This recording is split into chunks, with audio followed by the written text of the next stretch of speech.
Ngayon, tingnan natin ang karakter ng Diyos. Sa Genesis chapter 18, verse 25, sinabi ni Abraham, will not the judge of all the earth do what is right? Ang Diyos ay makatarungan, maawain at makadiyos na makadiyos ang pag-ibig. Sa Ezekiel chapter 18 verse 20, malinaw, the one who sins is the one who will die. Ang sanggol ay hindi pa aktibong nagkakasala sa paraang moral at personal. Dagdag pa sa Mateo, kung ating babasahin, Kapitulo 19 verse 14, sinabi ni Jesus, "Let the little children come to me, for the kingdom of heaven belongs to such as this."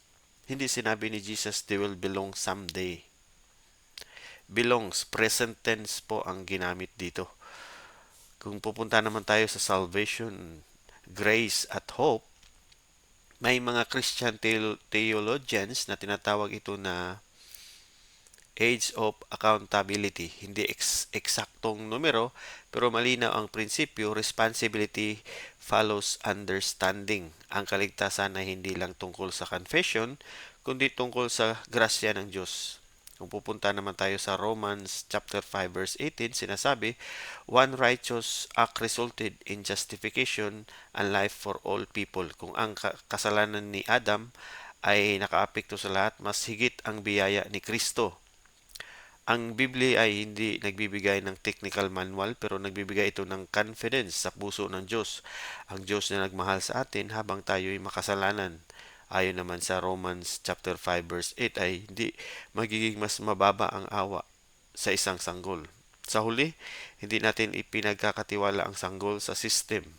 Ipinagkakatiwala natin siya sa isang mabuting Diyos. Ito ang pananampalatayang hindi lang matalino, kundi makapaglinga.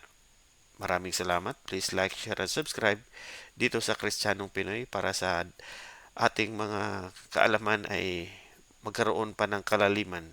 Maraming salamat at magandang umaga sa inyo lahat.